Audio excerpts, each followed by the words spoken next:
Hello guys, for today's video ay ikukwento ko sa inyo ang buhay ni Roger. Si Roger ay isang kilalang mangangaso sa Land of Dawn, na lumaki sa isang maliit na bayan na kilala sa kanilang husay sa pangangaso. Siya ay isang magiting at respetadong tao, na kinikilala sa kanyang tapang at galing sa paggamit ng baril at mga traps upang mahuli ang mga mababangas na hayop at protektahan ang kanyang komunidad mula sa mga panganib ng kagubatan. Isang gabi, habang siya ay nasa kanyang regular na pangangaso, nakatagpo si Roger ng isang sugatang lobo na may kakaibang anyo. Sa kanyang pagtatangka na hulihin ito, siya ay kinagat ng lobo, at naramdaman niyang may kakaibang pagbabago sa kanyang katawan.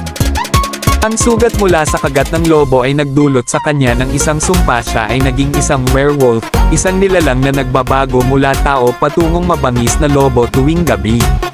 Ang pagbabago sa kanyang anyo ay nagdala ng malaking takot at pangamba kay Roger. Ang sumpa ay nagdulot sa kanya ng matinding kalungkutan at puot sa kanyang sarili. Subalit, natutunan niyang kontrolin ang kanyang anyo sa pamamagitan ng malakas na disiplina at determinasyon. Ginamit niya ang kanyang bagong lakas at abilidad upang labanan ang mga halimaw at mga masasamang nilalang na nagbabanta sa kanyang komunidad. Sa kanyang pakikipaglaban sa mga halimaw, nakilala ni Roger ang iba't ibang mga bayani sa Land of Dawn. Nakipag-alyansa siya sa kanila upang mas mapalakas ang kanilang puwersa laban sa mga puwersa ng kadiliman.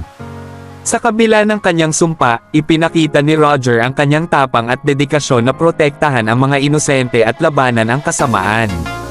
Sa Mobile Legends, si Roger ay isang marksman, fighter na may kakayahang mag-transform sa isang werewolf. Ang kanyang mga kakayahan ay nagpapahintulot sa kanya na maging versatile sa laban, na kayang magdulot ng malaking damage sa kanyang mga kalaban. Ang kanyang ultimate skill, Wolf Transformation, ay nagpapahintulot sa kanya na mag-transform sa isang werewolf, na nagdaragdag sa kanyang attack damage at movement speed, at nagbibigay sa kanya ng mga bagong kakayahan na nagdudulot ng malaking pinsala sa mga kalaban.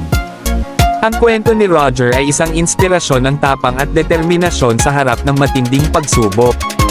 Mula sa pagiging isang simpleng mangangaso, naging isang makapangyarihang bayani siya na gumagamit ng kanyang sumpa bilang isang armas upang labanan ang kasamaan. Ang kanyang kwento ay nagbibigay inspirasyon sa mga manlalaro na harapin ang kanilang mga kahinaan at gamitin ang kanilang mga kakayahan upang protektahan ang kanilang mga mahal sa buhay at ipaglaban ang katarungan sa Land of Dawn. Bago tayo magtapos, alam nyo ba na pwede rin kayong manalo ng cash prizes sa pa-event ngayon ni Moonton? Click nyo lang yung link dyan sa baba para makasali na rin kayo at manalo ng mga prizes.